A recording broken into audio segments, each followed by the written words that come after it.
Halo, saya Ronaldo Eko Prastabitin. Hari ini saya ingin mengajak kita untuk merenungkan peran kita sebagai orang muda Katolik dalam memperjuangkan keadilan, khususnya melawan korupsi yang ada di Indonesia. Dalam kitab suci, Nabi Amos berseru, "Bencilah kejahatan dan cintailah kebaikan, dan tegakkanlah keadilan di pintu gerbang." Ini adalah seruan yang nyata bagi kita untuk tidak tinggal diam terhadap tindak laku kejahatan, yang dalam hal ini adalah ketidakadilan. Ajaran sosial gereja menegaskan pentingnya keterlibatan aktif umat Katolik dalam membangun masyarakat yang adil dan damai. Seperti dikatakan dalam dokumen kompendium ajaran sosial gereja, korupsi adalah bentuk berat dari ketidakadilan sosial dan penghinaan terhadap martabat manusia.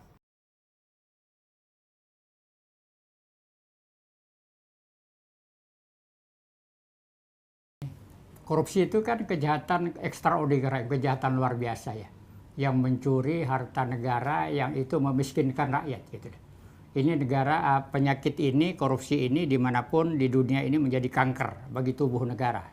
Jadi tubuh negara tidak akan pernah sehat kalau di dalamnya itu banyak terjadi korupsi.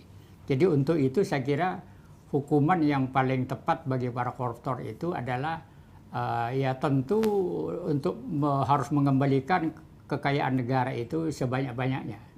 Sebanyak-banyaknya, tidak boleh ada toleransi, harus ada toleransi nol terhadap korupsi itu, supaya tubuh negara kita ini menjadi sehat dan tujuan kita bernegara itu menjadi cerah ke depan.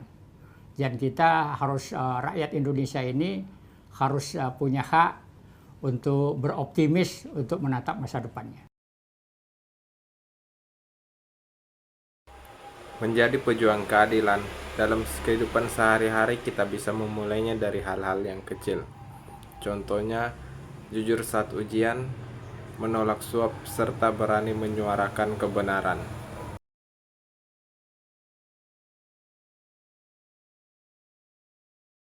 Sebetulnya saya tidak begitu khawatir yang disebut radikalisme agama. Yang saya khawatirkan adalah, dan itu berkaitan dengan korupsi. Saya dulu ikut dengan sekitar 70 orang segala macam, ada Azumardi Azra, ada Emil Salim, minta presiden tidak menandatangani dekret mengenai perubahan KPK.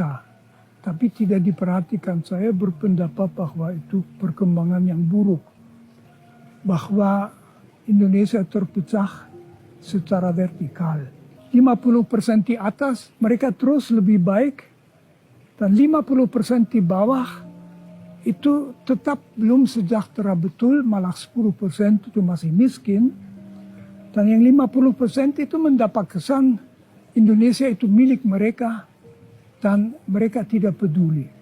Kalau itu menjadi kesan dalam masyarakat, jangan heran kalau orang di bawah itu mencari ideologi lain daripada yang diumumkan Pancasila atau demokrasi, reformasi atau sebagainya. Jadi sila kelima Pancasila, keadilan sosial adalah kunci. Maka kalau kita membiarkan oligarki korup terus berkembang di sini, kita secara serius mengancam masa depan Indonesia. Itulah yang saya khawatirkan. Menjadi pejuang keadilan bukanlah hal yang mudah, tetapi dengan iman, keberanian, dan solidaritas, kita bisa menjadi agen perubahan. Hari ini kita semua diajak untuk tidak hanya tahu, tetapi juga untuk bertindak. Mari kita semua menjadi generasi Katolik yang jujur, peduli, dan siap berjuang untuk keadilan. Karena keadilan bukan hanya cita-cita negara, tetapi juga menjadi panggilan iman kita. Straight motherfucking baller.